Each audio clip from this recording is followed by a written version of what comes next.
Assalamualaikum warahmatullahi wabarakatuh. Saya Muhammad Fibrio Zadha dan rekan saya Muhammad Ali dari kelompok 11 akan menyampaikan materi tentang peradilan agama. Baik, di sini saya Muhammad Fibrio Zadha akan menyampaikan poin pertama, yaitu sejarah berdiri dan dasar hukum peradilan agama di Indonesia. Yang poin A, ada peradilan agama di masa kerajaan. Jadi dahulu sebelum Islam masuk ke kawasan Indonesia, di Nusantara ini telah memakai lebih dahulu hukum pidana yang berdasarkan dari ajaran agama Hindu dan ajaran adat setempat. Jadi sumber hukum dahulu itu waktu mereka belum Islam masuk ke kawasan Nusantara, mereka memakai sumber hukum dari agama Hindu dan menurut adat setempat. Lalu setelah Islam masuk, maka bersumber dari Al-Quran dan Sunnah. Pada masa kerajaan Islam, lembaga peradilan agama sudah berdiri namun belum berlaku secara formal atau belum disahkan oleh negara. Dan sejak zaman perkembangan kerajaan-kerajaan Islam di kawasan Nusantara, yakni lembaga peradilan agama juga telah banyak berdiri di kawasan kerajaan Islam, seperti kerajaan Samudra Pasai di Aceh dan kerajaan. Lalu poin B adalah peradilan agama di masa penjajahan Jepang. Ketika Jepang pertama kali menginjakkan kakinya di wilayah Nusantara atau di Tarakan dan menaklukkan Indonesia kurang lebih dari 2 bulan. Ketika itu Pulau Jawa dapat dikuasai dalam waktu seminggu pada tanggal 8 Maret 1942. Maka pemerintahan Belanda dengan segala bentuk kebenarannya akhirnya hancur dan digantikan oleh kekuasaan Jepang. Di masa penjajahan Jepang, keberadaan peradilan agama tidak ada perubahan, yakni keadaan yang telah ada di masa kolonial Belanda tetap dilanjutkan sampai akhirnya Jepang kalah dalam Perang Dunia Kedua. Lalu di akhir kepemimpinan pemerintahan Jepang, keberadaan peradilan agama sempat terancam di akhir Januari tahun 1945. Pada saat itu Jepang mengajukan pertanyaan kepada Dewan Pertimbangan Agung mengenai cara menggunakan kas masjid dan susunan penghulu dalam hubungan negara Indonesia. Maka pada tanggal 14 April 1942 dengan Pertimbangan Agung kemudian menjawab dalam negara baru yang memisahkan utusan negara dengan utusan agama tidak perlu mengadakan peradilan agama sebagai pengadilan istimewa untuk mengadakan seseorang yang bersangkut paut dengan agamanya cukup. Segala perkara diserahkan kepada pengadilan biasa yang dapat dimintai pertimbangan seorang ahli agama. Lalu poin ketiga ada peradilan agama pada masa pasca kemerdekaan. Setelah Indonesia merdeka pada tahun 1945, lembaga peradilan agama masih tetap diakui keberadaannya secara umum sesuai dengan pasal 11 Aturan Peralihan Undang-Undang Dasar 1945 yang menyebutkan bahwa segala badan negara peraturan yang masih berlaku yang selama belum diadakannya yang baru, maka menurut Undang-Undang Dasar masih diberlakukan. Kemudian pada masa Orde Baru, keberadaan lembaga peradilan agama tidak jauh berbeda dengan masa pasca kemerdekaan, meskipun telah dikeluarkan Undang-Undang Nomor 10 Tahun 1964 yang mengatur secara tegas mengenai kekuasaan kehakiman selain peradilan umum, peradilan militer, dan peradilan tata usaha negara. Setelah melalui perjalanan cukup panjang, akhirnya pada tahun 1989 pemerintah Indonesia mengesahkan Undang-Undang Nomor 7 Tahun 1989 sebagai cikal bakal Undang-Undang Pelaksanaan Peradilan Agama di Indonesia.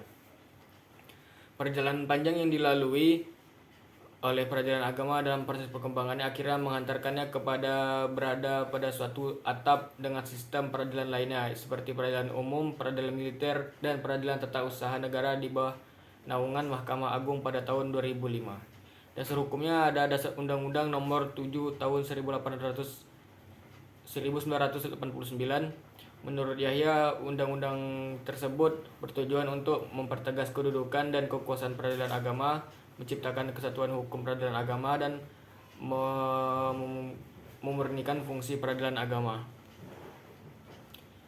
Dengan demikian lahirnya undang-undang agama di era baru bagi lembaga peradilan agama karena sejak itu mempunyai kedudukan dan kewenangan yang sama. Menurut Daud di dalam majalah Mimbar Hukum dengan kelahiran Undang-Undang Nomor 7 Tahun 1989, maka ada beberapa yang dapat disimpulkan. Yang pertama, ada undang-undang ini menjadikan peradilan agama benar-benar sebagai kekuasaan kehakiman menurut Undang-Undang 1945. Yang kedua, ada beberapa lembaga hukum yang kini menjadi aset bagi hukum secara perdata nasional. Yang ketiga, ada soal pilihan hukum dirumuskan sedemikian rupa sehingga tidak akan melestarikan akibat rekayasa ilmiah hukum kolonialisme. Yang keempat, syarat beragama Islam bagi hakim, panitera, sekretaris, dan jurusita merupakan diskriminasi tetapi kualifikasi. Lalu poin kedua, kewenangan peradilan agama. Kewenangan peradilan agama pada sejarah peradilan agamanya. Sepanjang sejarahnya, kewenangan yurisdiksi peradilan agama di Indonesia telah mengalami pasang surut dengan pasang surut perjuangan kemerdekaan nasional pada zaman penjajahan Barat dahulu. Memang peradilan agama adalah salah satu sasaran dari politik kolonial dahulu. Sebelum tahun 1882, peradilan agama benar-benar merupakan peradilan dalam arti yang sebenarnya. Namun, mulai tahun 1882, peradilan agama secara berangsur-angsur dikurangi arti dan perannya. Puncaknya terjadi pada tahun 1937 pada bulan April ketika kewenangan peradilan agama dikurangi lagi, sehingga praktik peradilan agama hanya berwenang menangani perkara-perkara sengketa nikah, talak, dan rujuk saja. Untuk mengubah hal yang demikian, pemerintah menunjukkan RUU tentang peradilan agama, kekuasaan hukum dan acaranya, dan telah disahkan menjadi Undang-Undang Nomor 7 Tahun 1989. Walaupun peradilan agama di Pulau Jawa, Madura, dan sebagian Kalimantan Selatan tidak berwenang menangani perkara-perkara waris, tetapi kenyataannya peradilan agama di tempat-tempat itu menyelesaikan perkara-perkara waris dengan bentuk fatwa-fatwa waris yang tentu tidak merupakan suatu keputusan pengadilan, karena itu tidak mengikat sama sekali. Baik, selanjutnya akan dilanjutkan oleh rekan saya Muhammad Ali. Oke, saya lanjut. Kewenangan peradilan agama ada dua. Yang pertama, kewenangan relatif dan kewenangan absolut. Kewenangan absolut pengadilan agama adalah memeriksa, menuntut, dan menyelesaikan suatu perkara antara orang-orang yang beragama Islam. Dan tindak pertama, adapun objek perkara diatur secara legislatif dalam Undang-Undang Peradilan Agama. A. Perkawinan. Izin beristri lebih dari seorang. Izin melangsungkan perkawinan bagi orang yang belum berusia 21 tahun.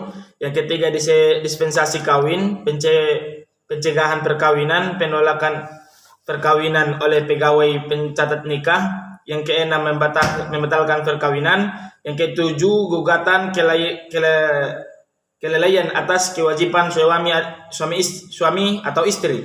Yang kedelapan, perceraian karena talak dan lain-lain. Seterusnya waris. Yang C, wasiat.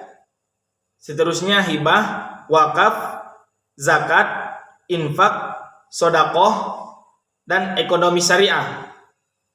Dalam bidang ekonomi syariah ada bank syariah, lembaga keuangan makro syariah, asuransi syariah, reasuransi syariah, reksadana syariah, obligasi syariah, dan surat berharga berjangka menengah syariah, dan lain-lain. Yang ketiga, struktur organisasi peradilan agama. Struktur organisasi peradilan agama terdiri dari pimpinan, hakim, anggota penetera, sekretaris, dan jurusita. Pimpinan pengadilan agama terdiri dari seorang ketua dan seorang wakil ketua. Hakim adalah pejabat yang melaksanakan tugas kekuasaan kehakiman. Adapun syarat dan tata cara pengangkatan, pemberhentian, serta pelaksanaan tugas hakim ditetapkan dalam Undang-Undang Pembinaan dan Pengawasan Umum terhadap hakim sebagai pegawai negeri dilakukan oleh Menteri Agama. Oke, terima kasih. Cukup sekian dari saya kembalikan kepada saudara.